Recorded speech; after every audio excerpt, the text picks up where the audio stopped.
I think the difficult part is, well, we might have been in overdrive, and then we can correct a little bit. That will happen, is actually taking place. But which part of it is much deeper, much more like culturally our attitude towards risk, towards even success, and I would tend to believe, and that's actually Chang just got the Nobel Prize. He said, we don't like disruptive innovation in Europe. We like incremental innovation. So we are good at building combustion engine cars, planes, pharmaceutical. If it's incremental progress, if it's about disruption, we're not playing. And I would tend to think that's very deep. That's part of our culture. We want to be in control. We put more emphasis on redistribution.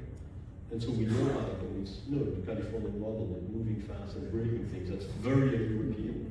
So yes, I think at the margin we'll correct some of the excesses of the last few years. Can you really go for big disruption and accept those and accept people making, like in AI 200 million for one person? Again, when people make money in Europe very fast, you have like debate in society. Shouldn't we tax that?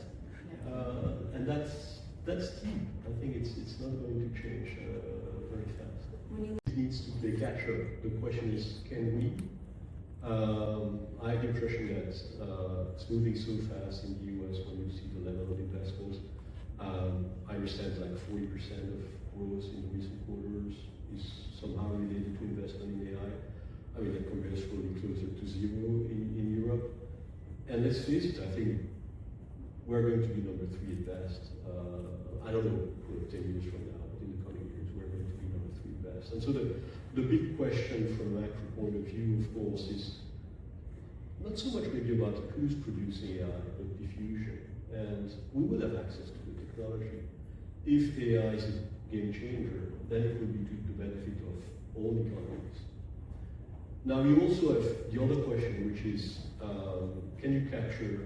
who's going to capture the value of AI? Who's going to be able to capture rents?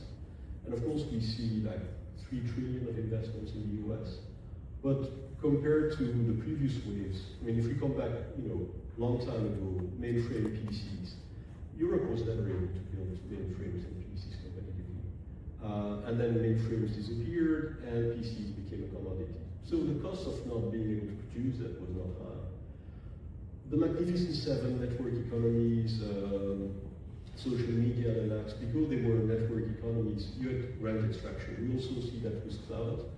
You have a lock-in with cloud that allows those firms to have a higher profitability. What's going to be the game for AI? You have 4 or 5 big players, then you have 2 tier 2 players, you have part of it which is open source.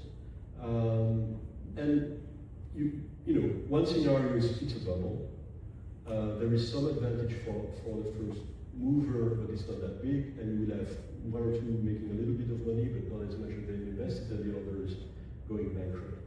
The other one is that it's really big, so the big players will make a lot of money, but it will still be to the benefit of others. But Europe is not playing in that game. Mario Draghi